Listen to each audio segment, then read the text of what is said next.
Welcome to episode 2 of Just Add Movement, the portal between knowing and becoming. I'm Erin Anderson with Communitas Movement. And for episode 2, we have the amazing Farnia Fresnel.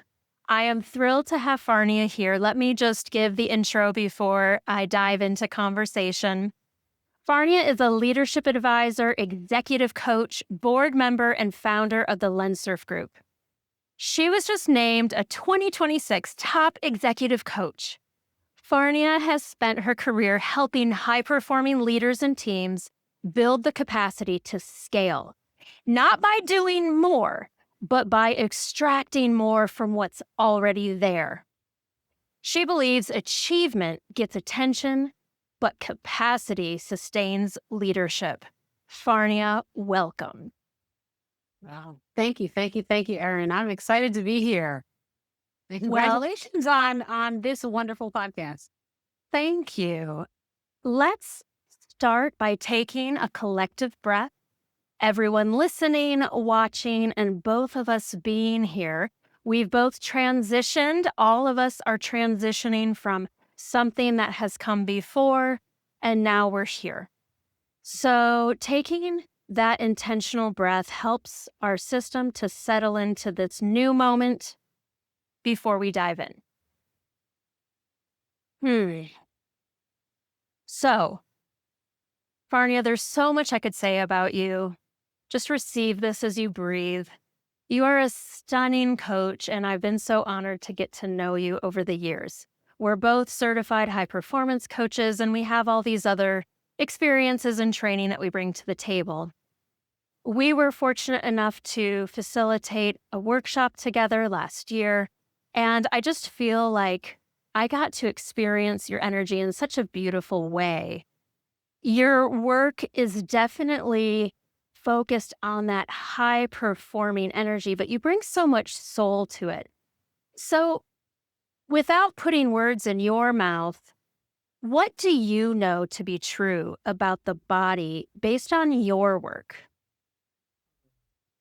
Oh my goodness. I love this question. What do I know to be true um, about the body based on my work? Well, one of the first, so this literally this month, the Lenserf Group hit 13 years. So we made it to 13 years. And I'm going to go back to year one.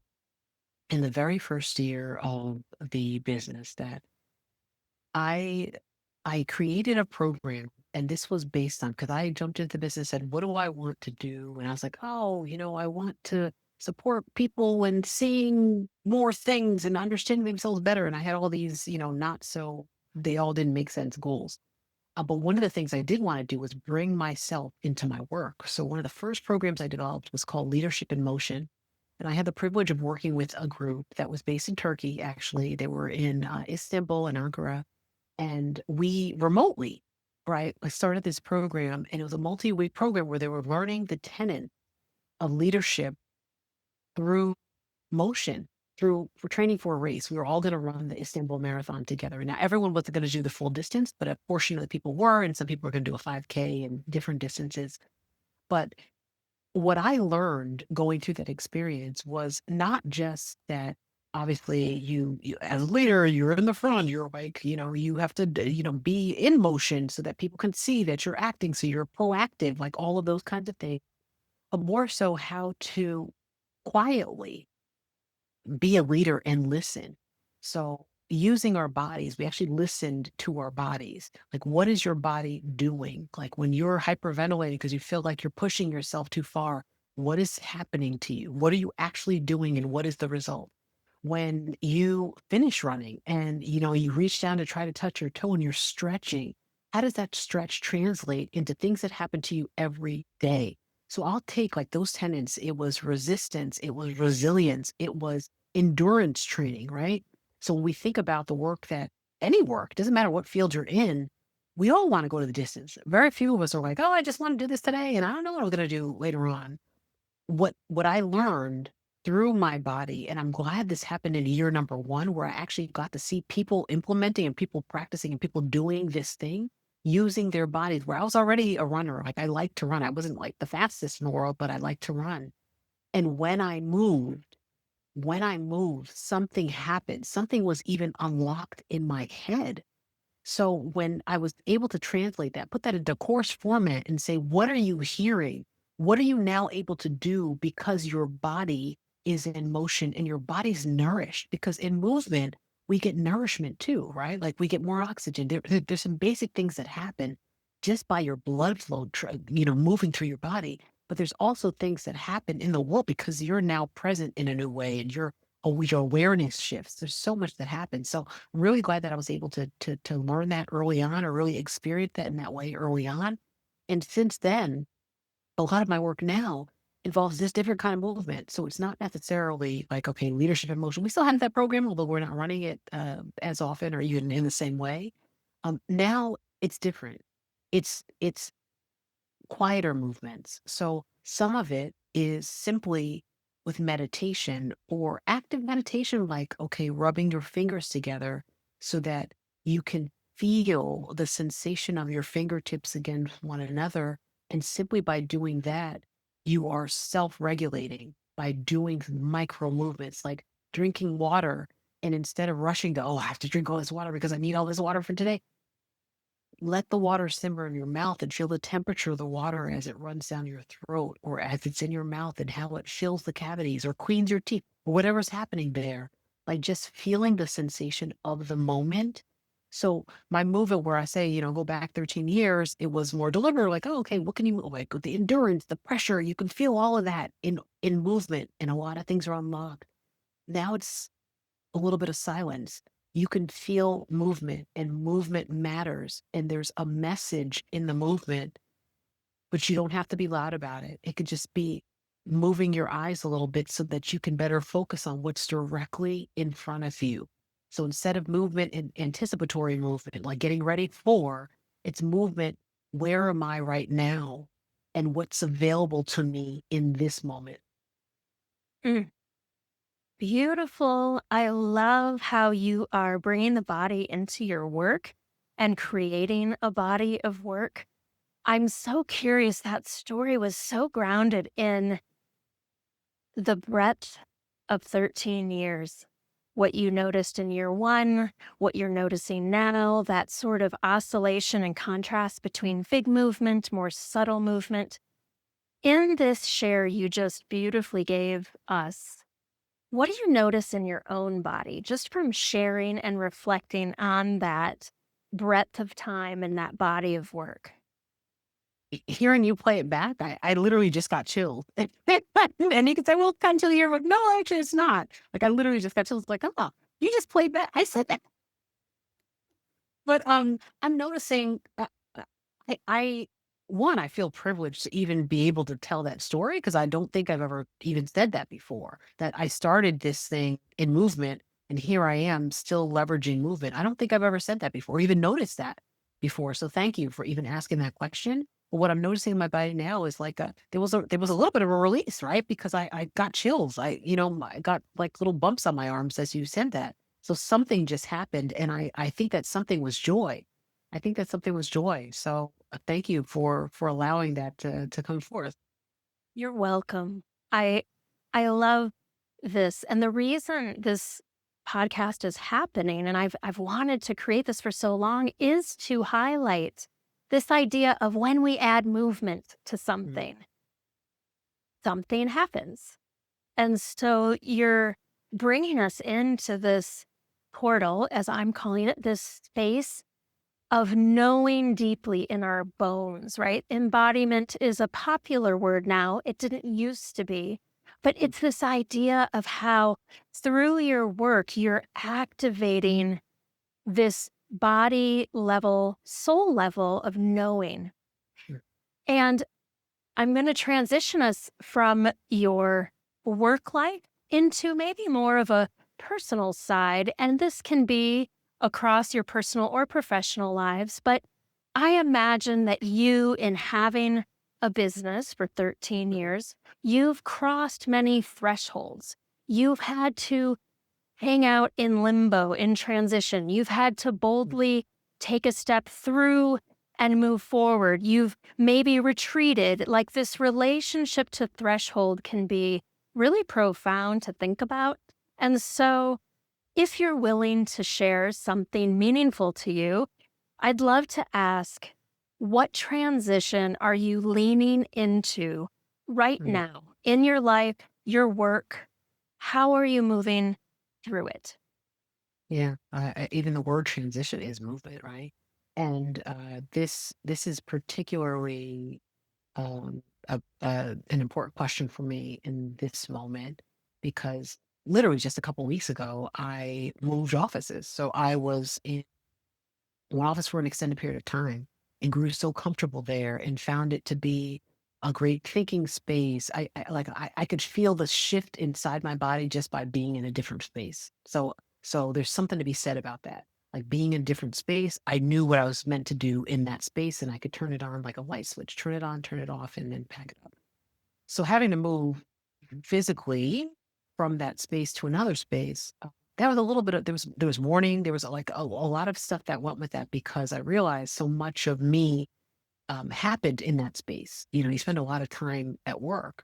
And part of why I made that decision to shift spaces was in fact to shake some things up and some things were being shaken up outside of me. So there was some movement happening. There has been quite a bit of movement happening in the world and in the country uh, and with clients and the work that they need, the work that they're prioritizing.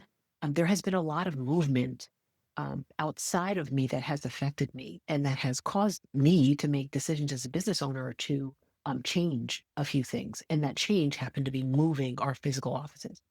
So that was movement that was not it's not at all comfortable because it was literally packing up things, looking at, images, from client experiences, looking at a water bottle that had been given to like things like that, and having to make a decision about what their next thing was gonna like, do I trash it or do I keep it? Like moving, like, do we need it? Do we not need it? Like having to make decisions there. But also in my own home life, there's been some movement as well.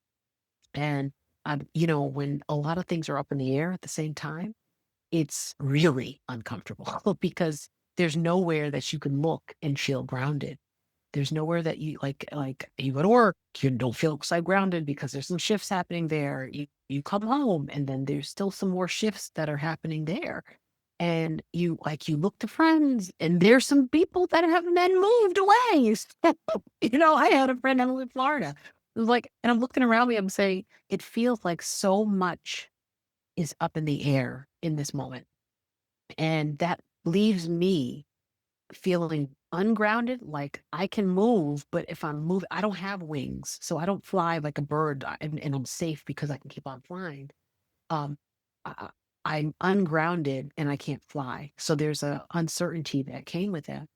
And what I started doing was saying, well, the work that I do is support leaders and teams and expanding their perspectives so they can make better decisions.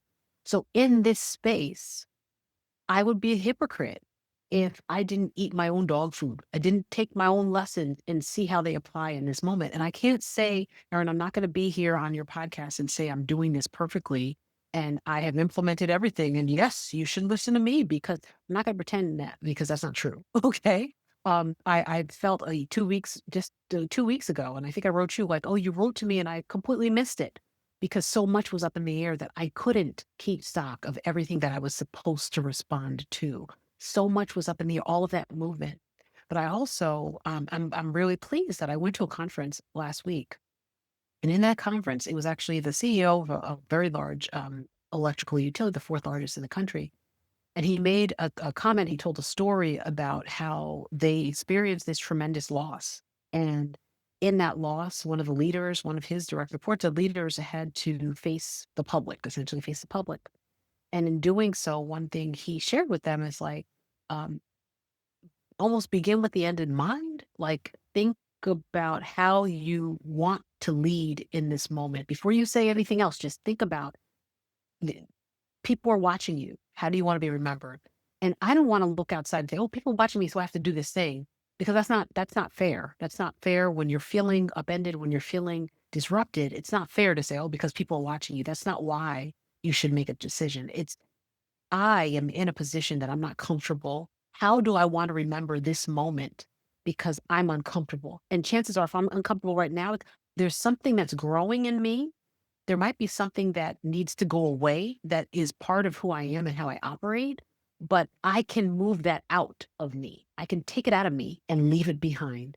And I can now pick up and invite in those things that will better support me. So, what can I learn in this moment? So, I feel unended. I feel upended. There's no ground beneath my feet, but can I learn to flap my wings so I'm still going forward because I can't stay stagnant? Then I'll fall. If there's no ground, I'm gonna fall. Do you understand? So I need to keep moving. So I'm sharing this in this way because in this moment where I'm not comfortable in many areas of my life and my work, whatever's going on, I have to keep moving. So taking the next step, even if it's a micro step, I don't know where it's going to lead. I don't even know if I flap the wing that way, if I'm actually going to fly or if I'm just like barely making it. But I have to do something differently than I've ever done before. But the only way is to keep moving. I can't stop because there's no ground under my feet right now. There's no ground. And so, even taking a breath and letting all you just shared land in your heart, even just a little bit more, you shared from your heart. I just want us all to slow it down. So often, conversations are fast, back and forth.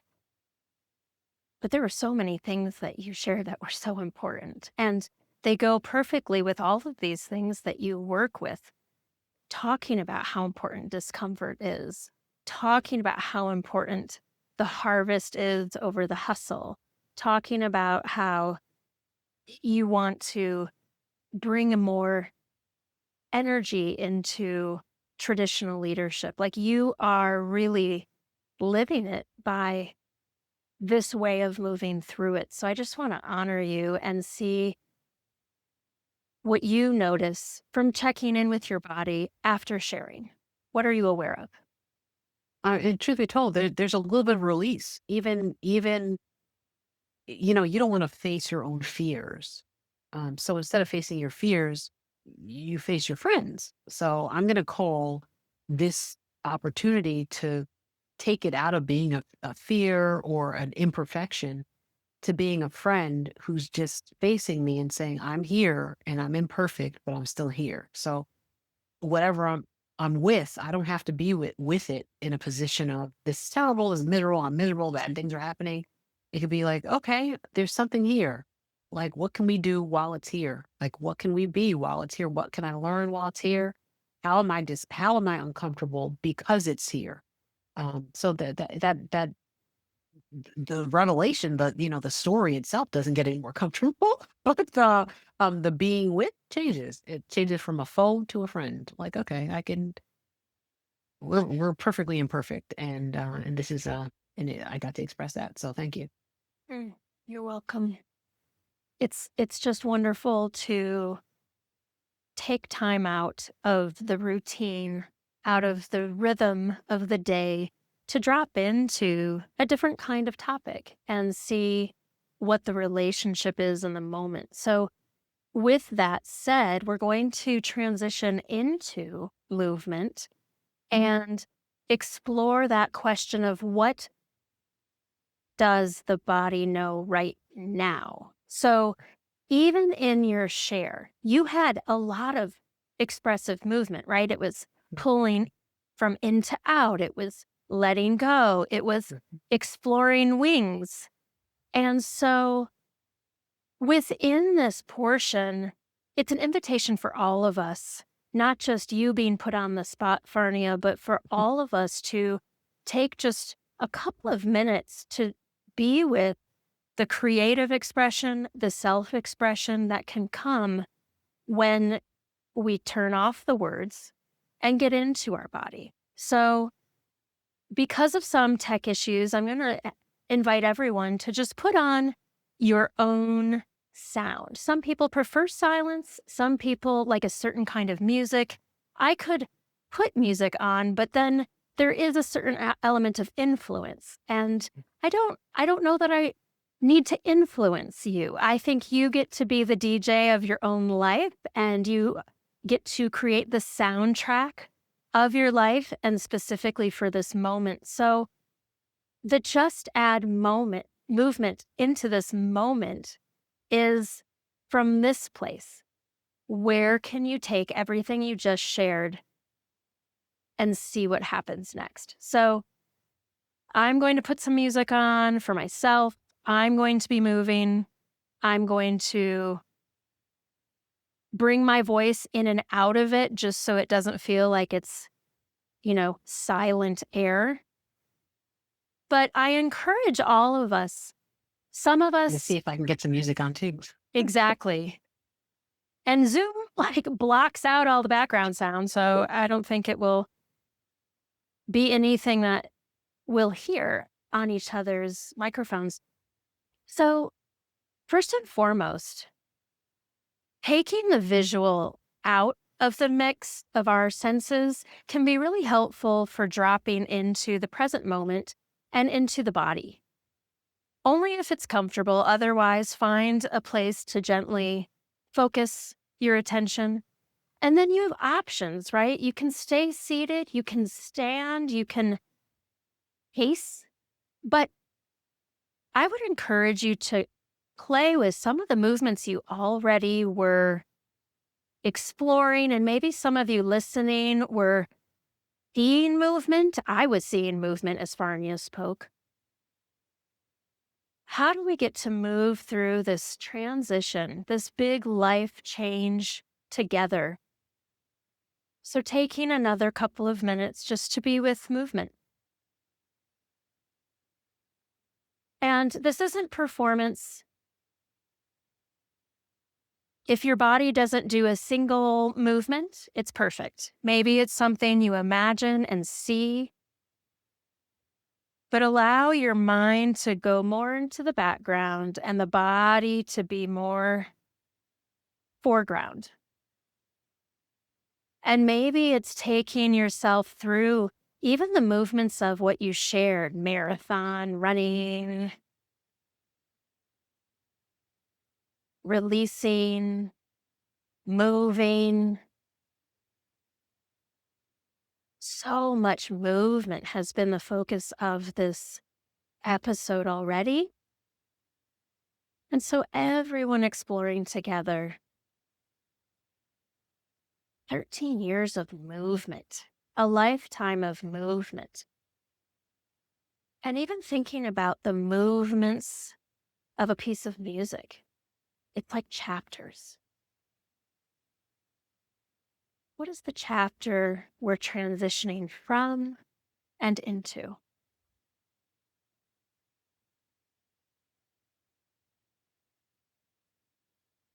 Allow the imagination to guide your movement.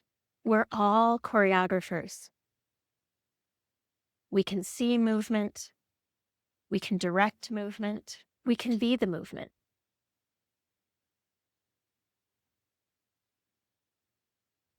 For those of you on a walk, notice being in motion.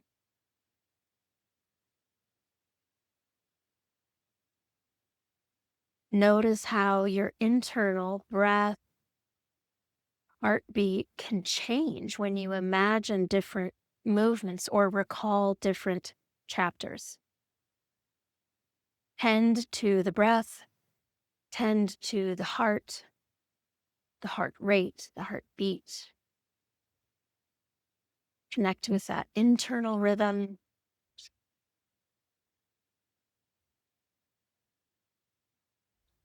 Maybe in this moment is the moment that you really embrace being in the threshold, feeling in suspension, the unknown.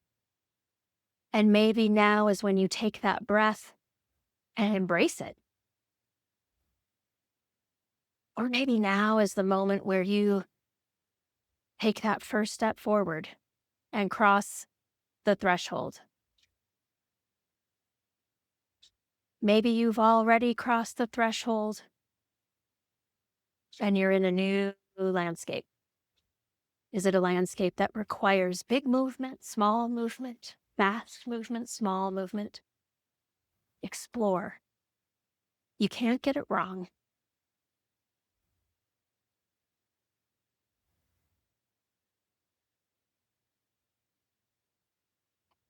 Take just a few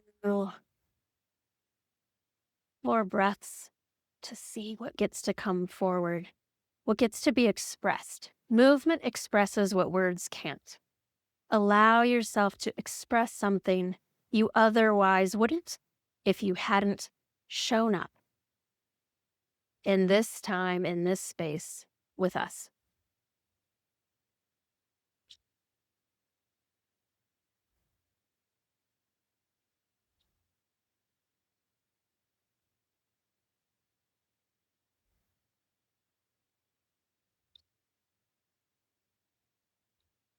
And then, even in this moment, you get to transition from an internal focus into completion and pause for now. You can pick this back up later,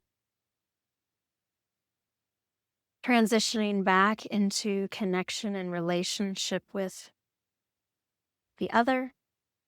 Welcome back. What did you experience? What did you see, feel? How did you move?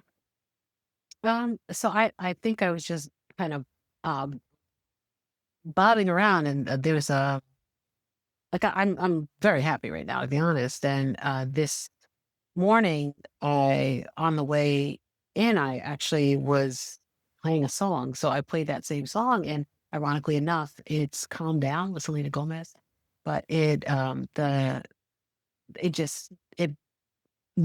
it felt like almost like closing a circle. So I talked about being upended and not necessarily having grounding there, but just that song was the first to come up, and that's what I started listening to. Just the words themselves were "calm down," you know, calm down. So there's something there. It's like, okay, so yes, in this I can just calm down and just let joy bubble up instead of anything else. So joy was just bubbling. Mm, beautiful. Because the question I like to ask is, what emerged that the conversation hadn't touched yet, right? So what did Mm. that moment of pause, of creative connection, of movement touch? And it sounds like it touched the joy and invited it to expand. It allowed the joy to be expressed. So And allowing yourself then to express from this place of joy. Sometimes we're moving so quickly, right? Even if we acknowledge our internal landscape, the ever-changing emotions, we may not express from that place. We may mm. keep it damped down because of autopilot and expectation. Or So perception, right? Or perception. I love that. Like, shame on you for being so joyous. Or shame on you for, feeling something other than what everybody else is feeling in the moment. Or shame on you for even considering expressing that. Yeah. Yes.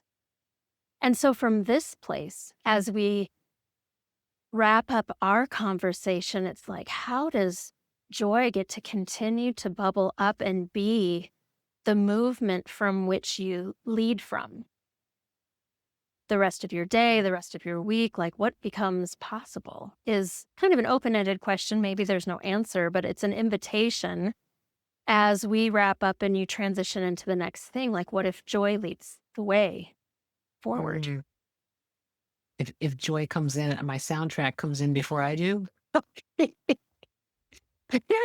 Erin, I might just have to make a soundtrack and then Please like share it with anywhere I us. go, there'll be hype music that comes in first. Yes, exactly. And I think that that just goes beautifully with your theme of harvest over hustle and just allowing yourself to harvest from what is present in this moment and to harvest more joy. Is there anything else that, as you tap back into Farnia in this moment, is there anything else you'd like to do, say, express that allows you to be in this moment a little bit more you. Is there anything else that wants to come forward? I'll just say thank you because, Erin, I can remember back when we did an event together, leadership and like when we did that event and we were able to bring our my body work, your body work together. I'd done that program many times over, and never had I overlaid a movement component to it. And it actually moved me to see, like, when you take real experiences and allow your body to speak instead of the thing and the process and the pre-programmed way of going through that thing, when you let your body just express, the freedom that comes with it, and also the through line that becomes clearer. So I appreciate your launching this podcast, and I look forward to hearing the other episodes and hearing what other people have to, what's moving them in the moment.